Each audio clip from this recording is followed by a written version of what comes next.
kulanti wacan u wanaagsan daawadayaal soo dhawaada waxaan idiin soo gudbin doonaa wararkii ugu dambeeyey xaaladda koonfur galbeed ee Soomaaliya. Aadan Madoobe oo hubka dhigis ku sameynaya qaar ka mid ah ciidamadiisa iyo cabsi xooggan oo soo wajahday ciidamadii taabacsanaa lafta gareen oo saacadihii lasoo dhaafay dhaqdhaqaaqyo culus ka sameeyey duleedka magaalada Baydhabo xilli saacadihii lasoo dhaafay halkaasi ay ka dhaceen iska hor imaadyo u dhexeeya ciidamada taabacsan Cabdicasiis lafta gareen iyo sidoo kale ciidamada dowladda federaalka Soomaaliya ay geysay magaalada Baydhabo. Dhinaca kale xogaha aynu helayno haatan waxa ay markaasi tilmaamayaan in howlgallo culus saacadaha ayna soo aadan la filayo in ay fuliyaan ciidamada dowladda federaalka Soomaaliya xilli ciidamada gorgor ay ka degeen magaalada Baydhabo. Qodobadaas oo faahfaahsan ayaan idiin soo gudbin doonaa iyo kuwa kale oo xiiso badan iyo waraysiyo intaan guda galin marka koowaad soo dhawow muuqaalkan la garee sidoo kalena sii share garee si dad badan xogaheena ay u gaadho waxagaaga. Haddii aynu ku bilowno xaaladda koonfur galbeed ee Soomaaliya, magaalada Baydhabo duleedkeeda waxaa ka dhacay saacadihii lasoo dhaafay iska hor imaadyo iyo duqeymo isxigxigay oo ay geysteen ciidamada daacadda u ah madaxweynihii koonfur galbeed Cabdicasiis lafta gareen. Inkastoo ilaa hadda aanan markaasi la soo warin khasaare aad u badan oo dagaalkaasi u dhaliyay, haddana xoguhu waxa ay tilmaamayaan in xaaladdu ay kacsan tahay xilli kastana la filan karo iska hor imaad toos ah oo dhex maro dhinacyada. Dhinaca kale haddii aynu eegno gudaha magaalada Baydhabo waxaa ka socda howlgallo ay sameynayaan ciidamada xoogga dalka oo ay hubka kaga dhigayaan ciidamadii deegaanka ee booliiska iyo sidoo kale daraawiishta. Cabsidan ayaa waxaa markaasi ka dambeysay kadib markii saacadihii lasoo dhaafay maalmihii u dambeeyeyba ay ka goosteen tiro ciidamo ah ciidamadii ku sugnaa halkaasi oo ay u galeen dhinaca ciidamada daacadda u ah lafta gareen. Haddaba Axmed Toronto ayaanu qadka taleefanka kula xiriirnay oo ku wareysanay waxa uuna inooga warramay howlgalladan gudaha Baydhabo ka socda iyo iska hor imaadyadii saacadihii lasoo dhaafay ka dhacay duleedka magaalada Baydhabo. saacadihii ugu dambeeyey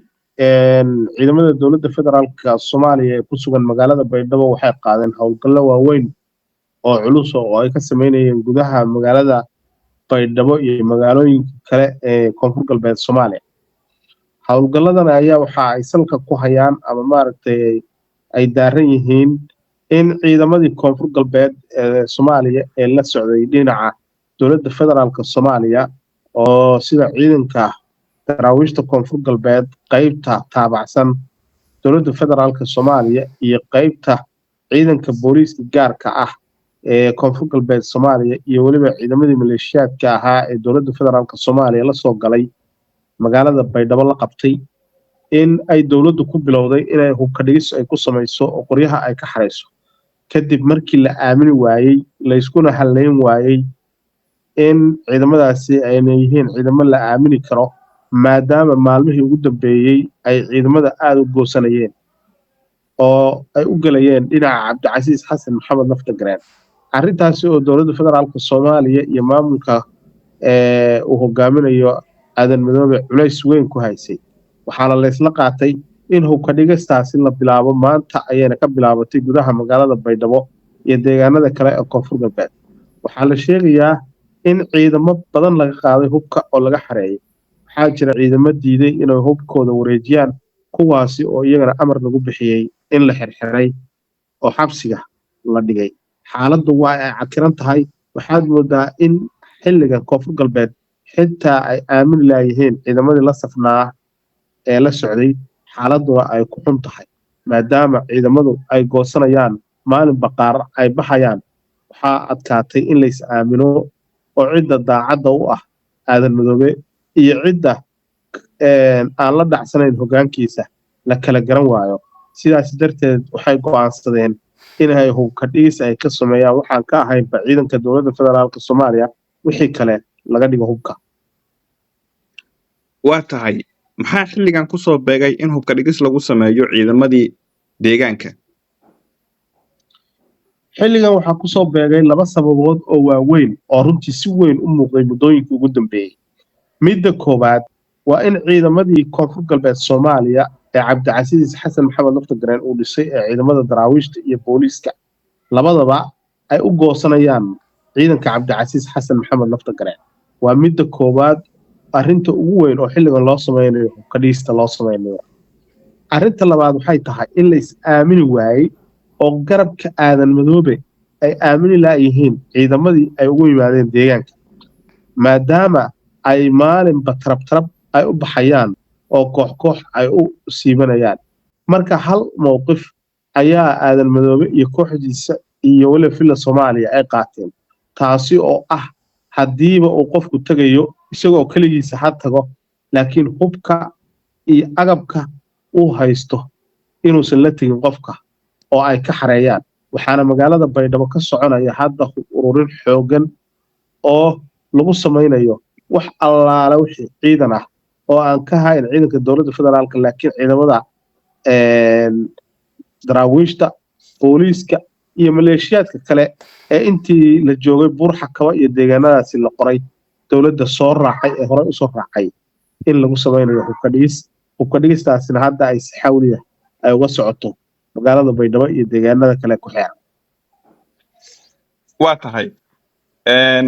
saacadihii la soo dhaafay waxaa jiray warar sheegaya in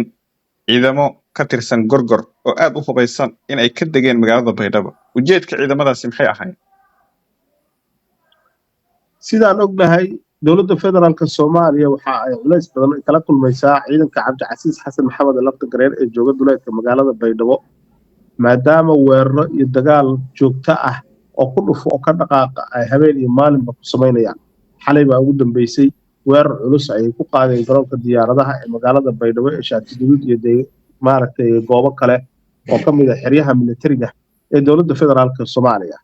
hase ahaatee culayskaasi dowladda federaalka Soomaaliya ay aragto awgeed ayaa waxa ay keentay ciidamo kala duwan oo ka socda militariga Soomaaliya oo ugu badan ciidanka gorgor taas oo keenaysa in ciidamada tayadooda kor loo qaado maadaama culayska iyo weerarka iyo dagaalka si joogto ah uu noqday maalmihii ugu dambeysay culays xooganna ay kala kulmayeen marka taa ayaa keenaysa in ciidamada horta leh ee maalin walba imaanaya magaalada Baydhabo maarkay in la kordhiyo marka dowladda federaalka Soomaaliya khaasatan ciidamada dowladdu waxay la kordhayaan cadaadis ballaaran oo imaanaya ciidamada banaanjooga ah ee duleedka magaalada jooga taas oo welina Xasan Sheekh Maxamuud iyo Aadan Madoobe labadoodaba midnaba uusan hadda u helin wax xal ah ama xal siyaasadeed iyo xal kale oo ay ku xaliyaan arrintaasi aysan haynin waana culayska kaliya oo ay wajahayaan taas oo hadda saameyn badan yeelatay oo dhinacyo kala duwan saameynaysa khaasatan ciidamadii la socday xitaa saameysay oo keentay in hubka laga dhigo waa tahay saacadihii la soo dhaafay sidoo kale waxaa jiray xogo tilmaamaya in ciidamo ka tirsan kuwa taabacsan lafta gareen ay madaafiic ku garaaceen xarumo ciidanka dowladda federaalka iyo kuwa booliiska gaarka koonfur galbeed ay kula hayeen duleedka Baydhabo maxaa ka jira xogtaas duleedka ciidamada jooga waxa weeye saacadii la soo dhaafay ciidamada koonfur galbeed waxay ku garaaceen hoobiyaal kala duwan jugta iyo sanqarta hubka noocyadiisa kala duwan ayaa laga maqlayay duleedka magaalada Baydhabo sidoo kale waxaa la sheegayay in shalay dhaawacyo badan uu soo gaaray ciidamada dowladda oo saaka loo qaaday dhinaca iyo magaalada Muqdisho marka waxa weeyaan maalin walba isku dhacu waa uu taagan yahay arrintana de waxay u baahan tahay xal waara oo siyaasadeed in laga gaaro